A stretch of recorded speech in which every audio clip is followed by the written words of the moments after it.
हर हर महादेव। 12 ज्योतिर्लिंगों की कड़ी में आज मैं आपको 8वें ज्योतिर्लिंग श्री त्र्यंबकेश्वर के बारे में बताऊंगी। श्री त्र्यंबकेश्वर ज्योतिर्लिंग महाराष्ट्र प्रांत में नासिक से 30 किलोमीटर पश्चिम में अवस्थित है। इस ज्योतिर्लिंग की स्थापना के विषय में शिव पुराण में ये कथा दी गई है। एक बार महर्षि गौतम के तपोवन में रहने वाले ब्राह्मणों की पत्नियां किसी बात पर उनकी पत्नी अहिल्या से नाराज हो गईं। उन्होंने अपने पतियों को ऋषि गौतम का अपकार करने के लिए प्रेरित किया। उन ब्राह्मणों ने इसके निमित्त भगवान श्री गणेश जी की आराधना की। उनकी आराधना से प्रसन्न हो गणेश जी ने प्रकट होकर उनसे वर मांगने को कहा।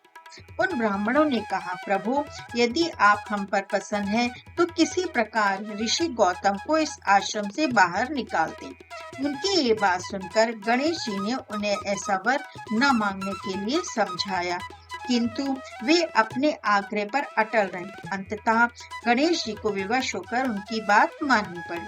अपने भक्तों का मन रखने के लिए वे एक दुर्बल गाय का रूप धारण करके ऋषि गौतम के खेत में जाकर चरने लगे। गायों को फसल चरते देख ब्राह्मण ऋषि बड़ी नरमी के साथ हाथ में तृण लेकर उसे हाँकने के लिए लग गए। उन तृणों का स्पर्श होते ही वे गाय वहीं मरकर गिर पड़ी। अब तो हाहाकार मच गया। सारे ब्राह्मण एकत्र हो गौ हत्यारा कहकर ऋषि गौतम की बुरी बुरी भर्त्सना करने लगे। ऋषि गौतम इस घटना से बहुत आश्चर्यचकित और दुखी थे। अब उन सारे ब्राह्मणों ने उनसे कहा कि तुम्हें ये आश्रम छोड़कर अन्यत्र कहीं दूर चले जाना चाहिए। गौ हत्यारे के निकट रहने से हमें भी पाप लगेगा। विवश होकर ऋषि गौतम अपनी पत्नी अहिल्या के साथ वहां से दूर एक कोस दूर जाकर रहने लगे, किंतु उन ब्राह्मणों ने वहां भी उनका रहना दूभर कर दिया। वे कहने लगे, गौ हत्या के कारण तुम्हें अब वेद पाठ और यज्ञ आदि के कार्य करने का कोई अधिकार नहीं रह गया है।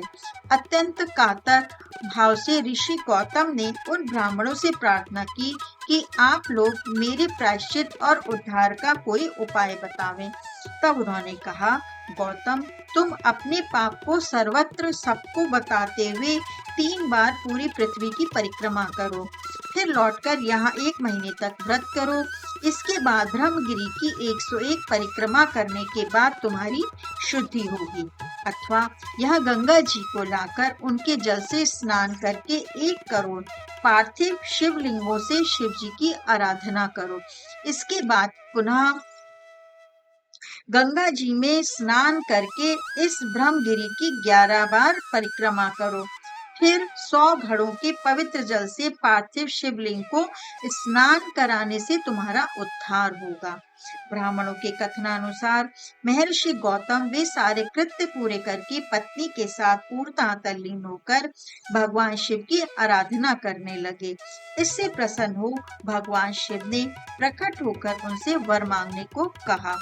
महर्षि गौतम उनसे कहा कि भगवान, मैं यही चाहता हूँ कि आप मुझे गौ हत्या के पाप से मुक्त कर दें। भगवान शिव ने कहा, गौतम, तुम सदैव सर्वथा निष्पाप हो। गौ हत्या तुम्हें छल से करवाई गई थी। छल पूर्वक ऐसा करवाने वाले तुम्हारे आश्रम के ब्राह्मणों को मैं दंड देना चाहता हूँ। गौतम ने कहा, प्रभु, उन्हीं के निमित्त से तो मुझे आपका दर्शन प्राप्त हुआ है। अब उन्हें मेरा परमहित समझकर उन पर क्रोध न करें। बहुत से ऋषियों, मुनियों और देवगणों ने वहां एकत्र हो गौतम की बात का अनुमोदन करते हुए भगवान शिव से सदा वहां निवास करने की प्रार्थना की। वे उनकी बात मानकर वहां त्र्यंबकम ज्योतिर्लिंग के नाम से स्थित हो गए। गौतम जी द्वारा लाई गई गंगा जी भी वहीं पास में गोदावरी नाम से प्रवाहित होने लगी। ये ज्योतिर्लिंग समस्त पुण्यों को प्रदान करने वाला है। बोलो हर हर महादेव।